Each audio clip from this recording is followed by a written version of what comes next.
Bonjour à tous, Dimitri, cryptoparadise.consulting.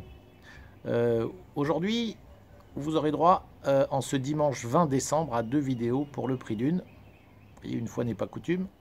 Alors, je voudrais commencer par vous parler et faire une vidéo un petit peu sur un sujet que je n'aborde pas très souvent, qui est le sujet de l'île Maurice, pays dans lequel j'habite depuis maintenant presque 3 ans, depuis en tout cas plus de 2 ans et demi.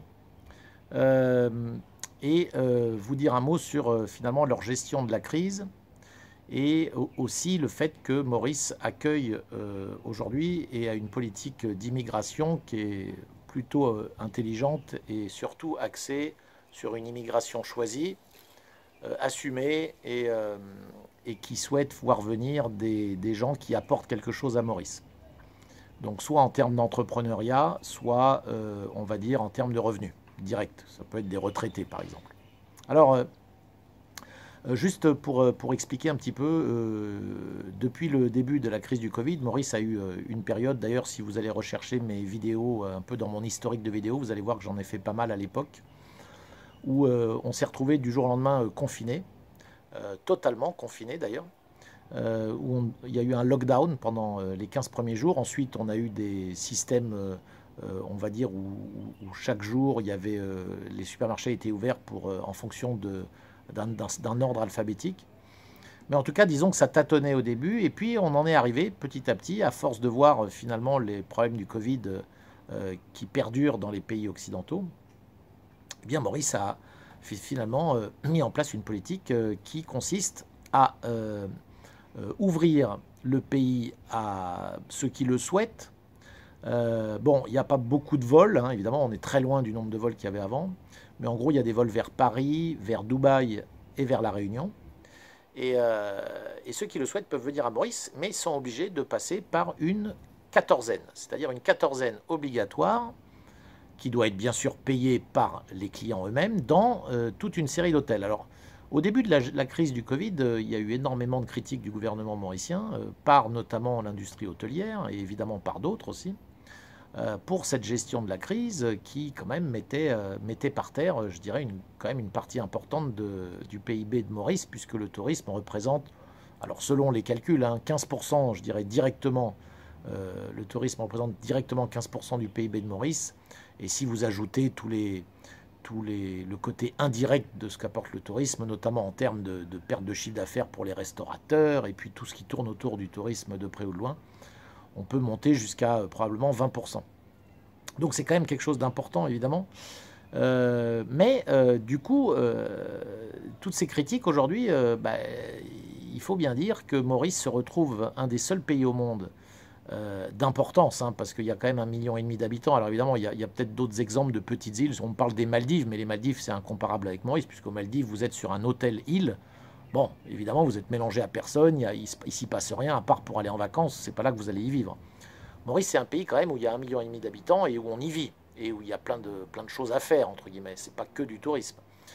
Cette politique qu'ils ont mis en place, qui consiste à avoir finalement un sas d'entrée avec une quatorzaine obligatoire, a eu deux effets extraordinaires. Le premier, c'est que Maurice se retrouve, depuis plusieurs mois d'ailleurs, avec 0 cas. Donc nous vivons à Maurice de façon tout à fait normale. Quand on voit ce qui se passe à l'extérieur, évidemment, on se rend compte de la chance qu'on a. Et puis, en plus, euh, ça a eu le mérite de relancer l'industrie hôtelière qui était vraiment très très mal. Et puisque les quatorzaines se passent dans les hôtels, que vous choisissez d'ailleurs sur un site internet, lorsque vous venez à Maurice, vous choisissez dans quel hôtel vous souhaitez passer votre quatorzaine. Donc ça va du 3 étoiles au 5 étoiles luxe.